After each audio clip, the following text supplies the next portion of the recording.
Rocket League has just recently, with their latest update, brought in the ability to play different limited time game modes to us. So today we're going to be going over Gridiron.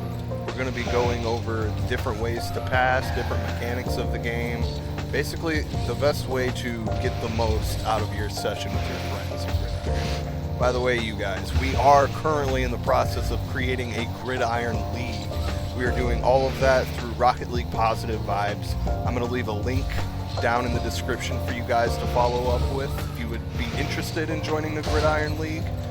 This game mode is playable only in private lobbies, so it is up to you guys and myself to get this Gridiron League happening and show the Rocket League community what it's all about. We are super grateful for this update and the ability to play LTMs at any time. Today we're going to go ahead and teach you guys how to pass at Gridiron. I get this question on my shorts all the time.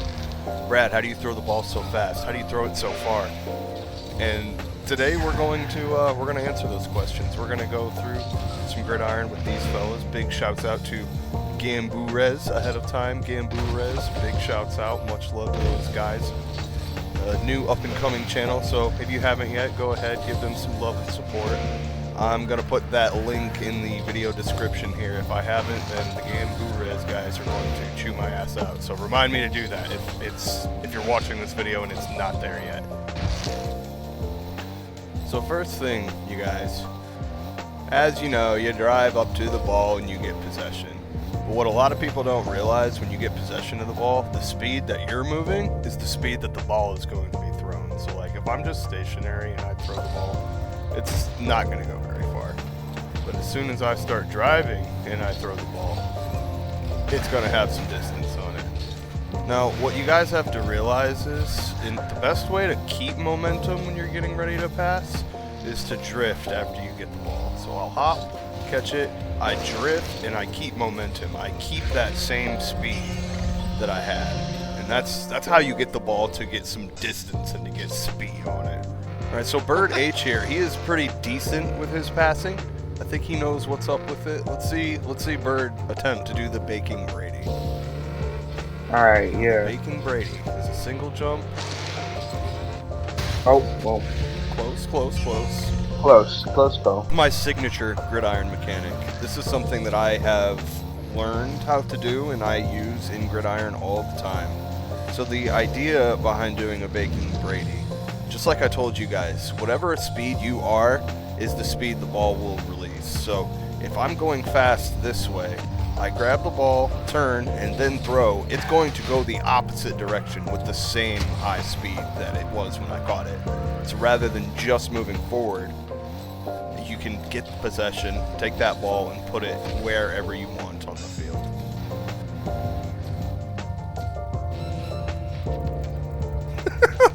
Just need 3 points. I don't know how the point system works. That might be also a good point to explain. Yeah. When you throw it in the net, you score 3 points, but if you drive it in, it's worth 7, and we want to take this to overtime. So, overtime. Nice. Oh, there we go. So, when you're getting possession of the ball and you're trying to pass it, Wiffles, if you could go out to the right, I can take the ball, and even if I'm driving this way, I can take possession, turn, and pass over there. Whichever direction your car is facing is the direction the ball is going to go. We've got basically 2 different ways that we can pass in Gridiron.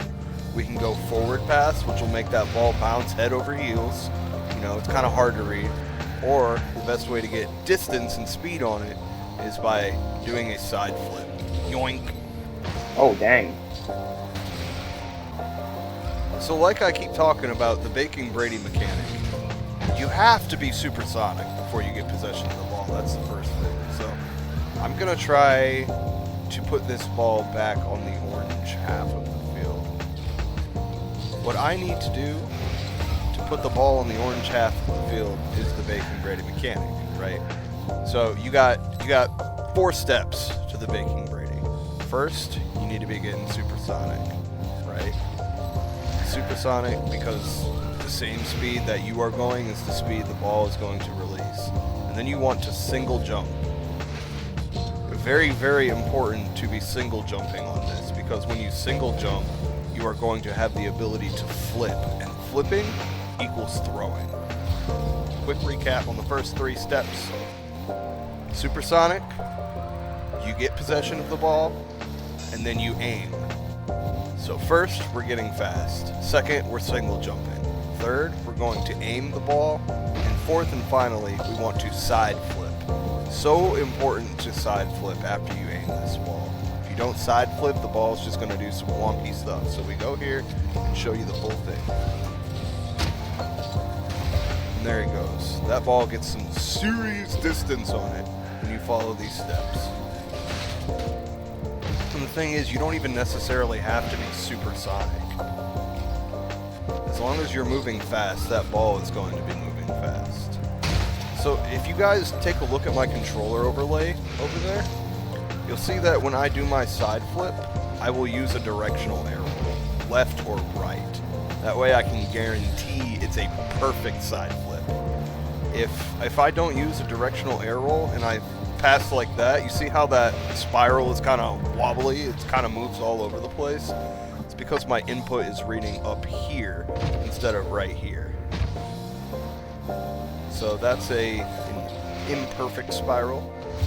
But as soon as you go ahead and you add a directional arrow to that, it cleans it up way, way more. So if you have a directional arrow and you are comfortable with using them, I highly recommend passing and using that directional arrow at the same time. Look at him go! Look at the speed! It's a very, very good way to get a beat on the opponents. You've got a few other different kinds of passes that you can use in Gridiron. You've got a wave dash pass, which, you know, say you do a sideways wave dash. The input reads as a side flip, so it ends up being a spiral pass. A forward wave dash will cause that ball to just go flying straight up into the air. I personally don't use this sort of pass very often, but you know, if you think there's a situation that it could be useful, then get it. Do that forward wave dash and see how well you can make it work. I'm very curious to see all the different kinds of passing clips that come out of Gridiron in the next coming weeks. 3 things, make sure you do, well, I guess 5 things? 6 things? I don't know, a bunch of things. First, take care, be safe, stay chill.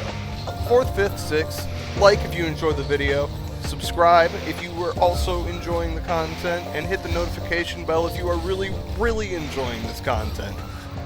Much love, stay chill.